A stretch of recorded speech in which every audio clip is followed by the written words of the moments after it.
नमस्कार अनुसया ओडिया रोसई की स्वागत। आज रेसिपी रे नहीं आई चितल माछ। चितल माछर तरकारी हम। ये अधे कंचा अच्छी एटी भजा आउटी एतिक भजा सइलाणी।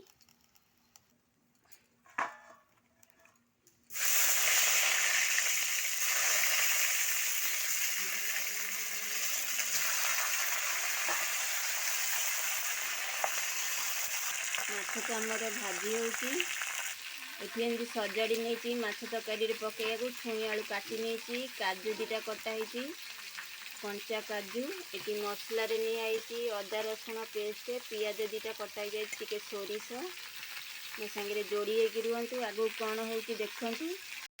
माछ भजा आमर सरीगला ए आलू भाजीदे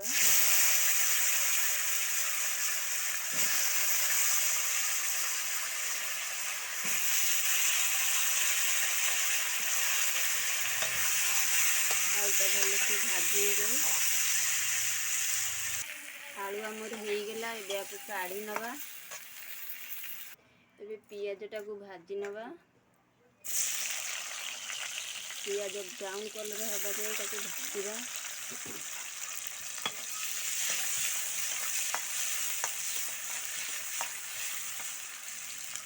पियाज आमर हो आइलानी ए टमाटोटा पकईदा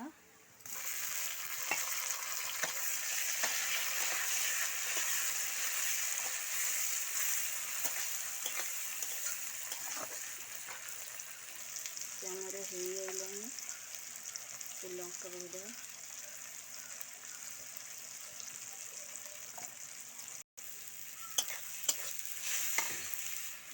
अदा रसुण पकईदा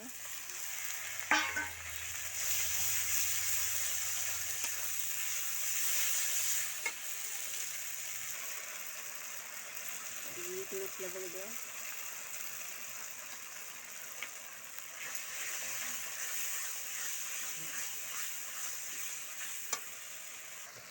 स्वाद अनुसार लुण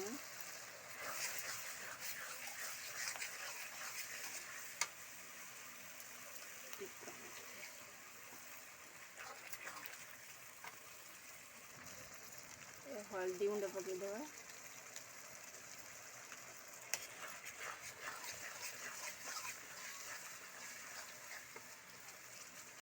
मसला मोर कषि गलानी आलू पकई नवा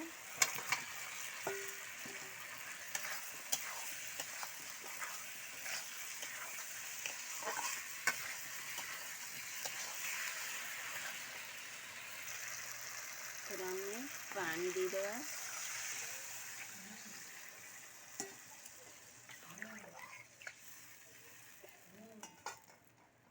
तरकारी आमर बसीगला सीझे छाड़ीदे ए फुटिले छुई पड़ो तो तरकारी आमर फुटिला ए छुई पकई नवा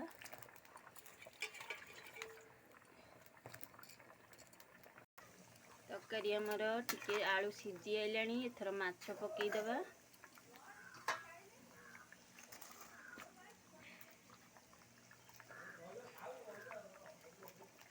माछ पकईदे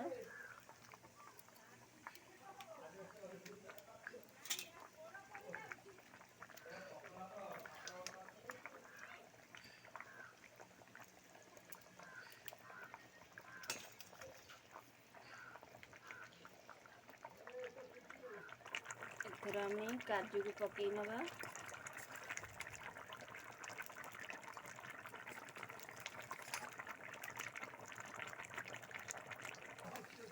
देखु होगला आम चितल माछर तरकारी एतिकी झोल रखिबू कहीं ततला खिया हम भात आपण चाहिए रुटी रे भी खाई पारिबे।